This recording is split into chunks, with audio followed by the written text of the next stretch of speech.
নমস্কার, আমি doctor Manojendra Narayan Bhattacharya, senior consultant ENT head neck surgery. আজকের বিষয়টা হলো নিঃশ্বাসের কষ্ট। এটা নিয়ে একটু আলোচনা আমরা করব। নিঃশ্বাসের কষ্ট কেন হয়, কোথায় আসল সমস্যাটা, কিভাবে হয় এবং এইটা কি করে নির্ণয় করা যায় যে কিসের জন্য এটা হয়েছে এবং এর চিকিৎসাটা কি।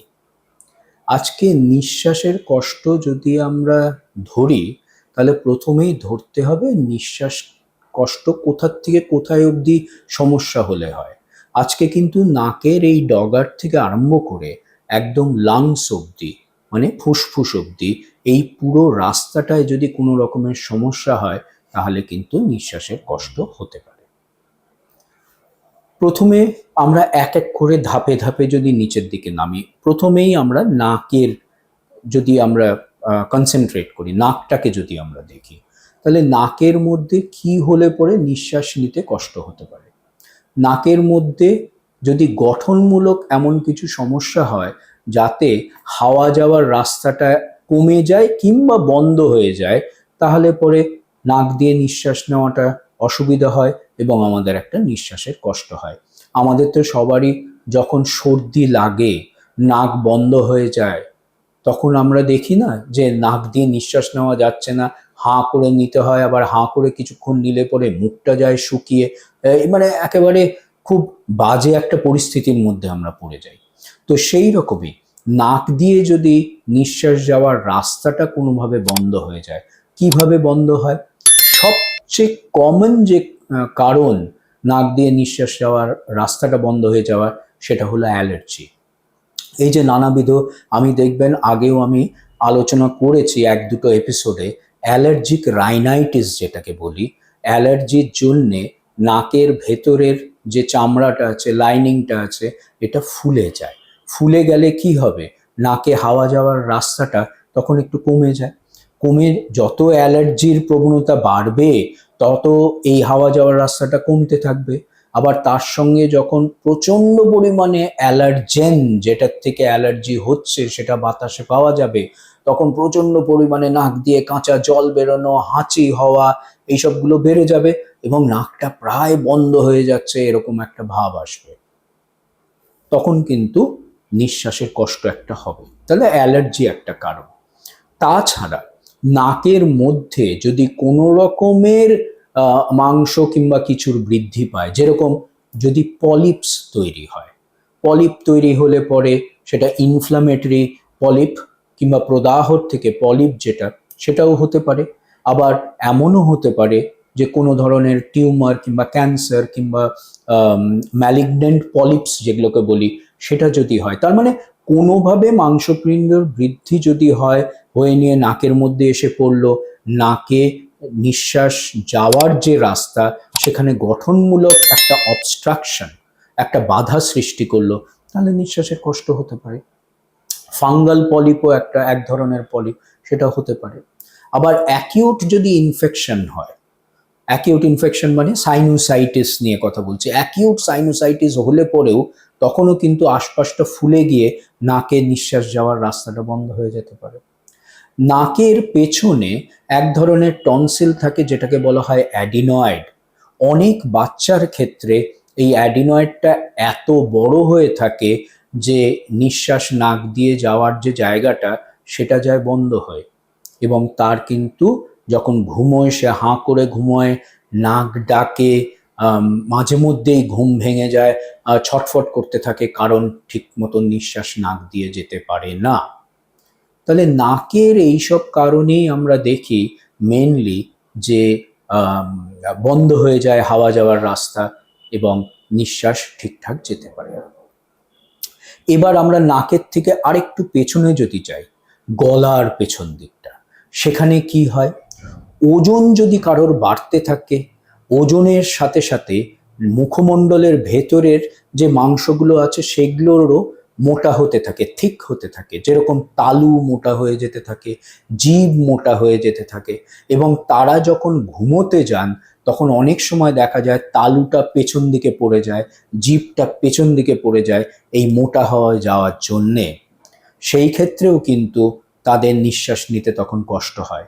আর যদি খুব মোটা হয়ে যায় এই তালু কিংবা জিভ কিংবা গালের ভেতর, মুখমণ্ডলের ভেতর, তাহলে যখন জেগে থাকেন তখনও কিন্তু এতটাই ওটা মোটা হয়ে গেছে যে হাওয়া যাওয়ার রাস্তাটা তখন সংকুচিত হয়ে যায়। তারা কিন্তু বেশিরভাগ সময় দেখবেন হাঁটাচলাও করছেন তখন এরকম একটা ভাব করে করে হাঁটেন, কারণ হাওয়াটা যেতে পারে না। তাহলে তাদের ক্ষেত্রেও নিঃশ্বাসের কষ্ট হতে থাকে।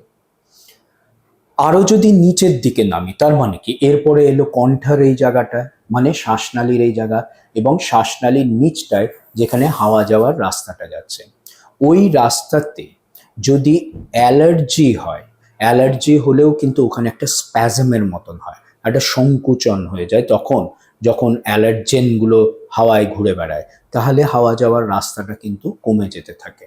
এক। দুই হচ্ছে হলো আমাদের যে স্বরযন্ত্র আছে, কোনো কারণে যদি স্বরযন্ত্র ঠিক মতন কাজ না করে, তার মানে প্যারালাইসিস হয়ে যায়, তাহলেও কিন্তু ওর মধ্যে দিয়ে যে হাওয়াটা যাওয়ার একটা গেটওয়ের মতন, একটা গেটের মতন, গেটটা যদি কিছুটা বন্ধ হয়ে থাকে তাহলে ওখান দিয়ে ইজিলি যাওয়া যাবে না। সেই রকম যদি প্যারালাইসিস হয়ে যায় তাহলে পরেও কিন্তু নিঃশ্বাস যাওয়ার জায়গাটা কমতে থাকে। এরপরে আমরা যদি আরো নিচে নেমে লাংসে আসি, লাংসে কিন্তু অনেক সময় দেখা যায় যে অ্যাজমা যদি হয় কিংবা স্প্যাজম যেটাকে বলি সেটা যদি হয়, তাহলে কিন্তু নিঃশ্বাস ঢুকছে কিন্তু লাংসের ওখানে একটা কনস্ট্রিকশন কিংবা সংকুচন হওয়ার জন্যে ওখানে কিন্তু অক্সিজেনের যে রক্তে ঢুকে যাওয়ার কথা সেটা লাংস ঠিক মতন কাজ করতে পারছে না, এবং তার কিন্তু নিঃশ্বাসের একটা কষ্ট হচ্ছে, যেটা অ্যাজমার সময় হয়, হাঁপানির সময় যেটা হয়। আবার হার্টের প্রবলেম আমি বলেছিলাম যে হার্টে যদি হার্ট ফেলিওর হয় সেখানে কিন্তু কিছু জলীয় জিনিস লাংসের মধ্যে জমতে থাকে। তার মানে কি, হাওয়া যাওয়ার যে রাস্তাটা, লাংসের মধ্যে যে হাওয়া যেখানটা থাকার কথা সেখানে এই জলগুলো জমে থাকার জন্যে সেখানে কিন্তু হাওয়া ঢুকতে পারছে না, এবং তার কিন্তু নিঃশ্বাসের একটা কষ্ট হচ্ছে। একটা জিনিস আমি ভুলে গেলাম বলতে, আমাদের এই স্বরযন্ত্র এখানে ল্যারিংস যেটাকে বলা হয়, সেখানে যদি কোনো টিউমার হয় সেটাও কিন্তু আস্তে আস্তে হাওয়া যাওয়ার রাস্তাটাকে গঠনমূলকভাবে ওখানে বন্ধ করে দিতে থাকে, এবং তার দুটো জিনিস তাদের হয়, অনেক সময় তাদের কিন্তু আওয়াজটাও পরিবর্তন হয়, স্বরের পরিবর্তন হয়, এবং নিঃশ্বাসেরও কিন্তু একটা সমস্যা হতে থাকে। তাহলে এইসব নানাবিধ কারণে জায়গা অনুযায়ী নিঃশ্বাসের সমস্যা কিংবা নিঃশ্বাসের কষ্ট হতে থাকে। এগুলো কিন্তু এর সঙ্গে আরো সিমটমস থাকে। তো যাই হোক, একজন রুগী যখন, একজন মানুষ যখন নিঃশ্বাসের কষ্ট নিয়ে ডাক্তারবাবুর কাছে আসেন, তাদের কাছ থেকে হিস্ট্রিটা নিয়ে তারপরে তাদেরকে পরীক্ষা করে এক্সামিন করে যদি তারপরেও কিছু আরো ইনভেস্টিগেশনস দরকার হয়, রক্ত পরীক্ষা বলুন কিংবা সিটি স্ক্যান বলুন কি এক্স রে বলুন, যা যা দরকার হয় সেগুলো করিয়ে, আর ওই ক্যামেরা, স্পেশাল ক্যামেরা ভেতরে ঢুকিয়ে নিয়ে দেখে যা যা দরকার হয় সেগুলো করে নিয়ে আমরা নির্ধারণ করি যে আসল কি সমস্যাটা হয়েছে যার জন্যে তার নিঃশ্বাসের কষ্ট হয়েছে, এবং সেই রূপ যা চিকিৎসা সেইটা আমরা প্ল্যানিংটা করে থাকি। তো নিঃশ্বাসের কষ্ট নিয়ে আপনাদের একটা আইডিয়া তো হয়ে গেল যে কি কি কারণে হতে পারে এবং তার কি চিকিৎসা। আমি চিকিৎসায় পুরো ডিটেলসে গেলাম না, কারণ নানাবিধ কারণে তো নিঃশ্বাসের কষ্ট হতে পারে। এই কারণটা আমরা যখন বের করে নিতে পারি তখন চিকিৎসাটা খুব ইজি হয়ে যায়, আমাদের ক্ষেত্রে খুব সহজ হয়ে যায়। কারণটা জানলে তো এবার আমরা বুঝতে পারবো যে এই কারণের জন্য কি করলে পরে এই কারণ থেকে নিরাময় পাওয়া যায়। তো এই গেল নিঃশ্বাসের কষ্ট নিয়ে আলোচনা। নিঃশ্বাসের কষ্ট যদি হয় এটা কিন্তু একেবারেই গাফিলতি নয়। নিঃশ্বাসের কষ্ট হলে পরে কিন্তু আমি বারংবার বলছি ডাক্তারবাবুকে সাথে সাথেই দেখাবেন, কারণ নিঃশ্বাস কিন্তু একটাই যাওয়ার রাস্তা। তার কথাটার অর্থ কি, আজকে কিন্তু দুদিকে দুটো কিডনি আছে যেরকম, কিন্তু হাওয়া যাওয়ার রাস্তা একটাই, আর হাওয়া যাওয়ার রাস্তায় যদি সমস্যা হয় সেটা যতটা তাড়াতাড়ি ওটাকে দেখে নিয়ে কারণটা বের করলে পরে তবে গিয়ে নিয়েই পূর্ণরূপে আমরা ওটাকে ট্রিটমেন্ট দিতে পারি। ভালো থাকবেন, সুস্থ থাকবেন। নমস্কার।